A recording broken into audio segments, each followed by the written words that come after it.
Okay, so I have sent you this sheet anyway, and it's possible that you don't even need this clip, but just in case you're a bit confused with it, because we did do a little bit of this in class, and so I don't know how well I explained it at the time. So if we have something that is normally distributed, so if we have large amounts of data, for example, heights and weights or IQ scores, so things that happen naturally to a large portion of the population, we can tend to make a histogram like this. So we'll remind ourselves that a histogram is like a bar chart, except for the bars are together. So these would be expressing ranges from here to here, from here to here, from here to here, and so on. And that's why the bars are together.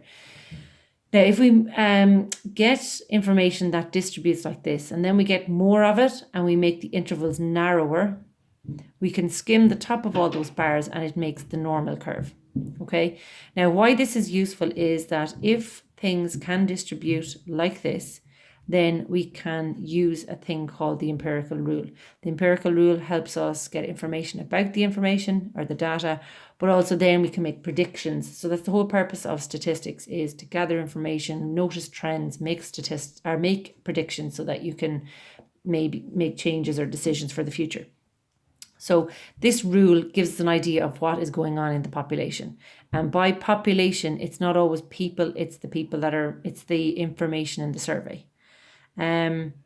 So for any large population with a mean, that's your x hat, and a standard deviation, that's like your flattened 6, these are the three important percentages for the empirical rule. So about 68% lie between one standard deviation above and below the mean, 95% is the next one, and 99.7. So nearly all of the data is trapped between 3 standard deviations below and 3 standard deviations above.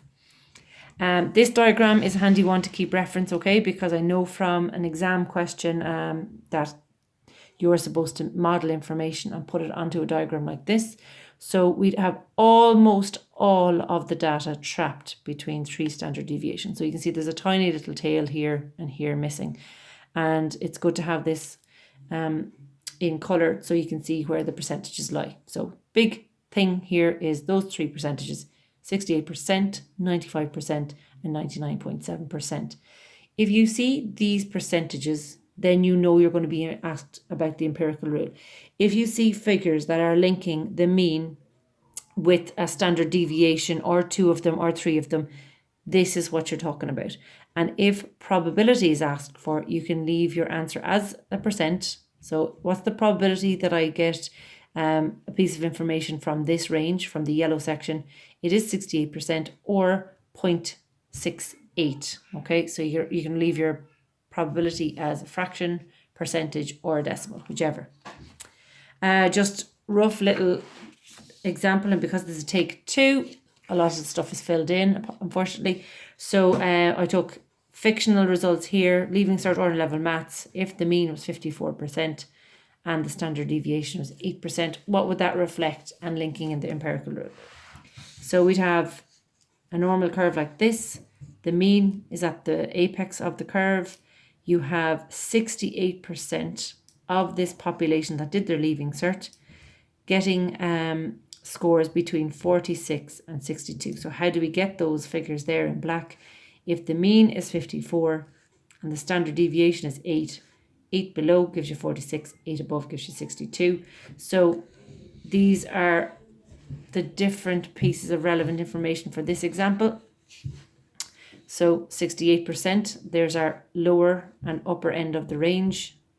95%, so for the 95%, I got the 54, which is the mean, minus twice the 8, giving us the lower end, 38, and 54 plus twice the 8, giving us the 70. And then this is 54 minus 3 times the 8, and 54 plus 3 times the 8. And remember, if you're asked for percentages, okay, that's here. If you need to be able to establish the range, that's what they're looking for.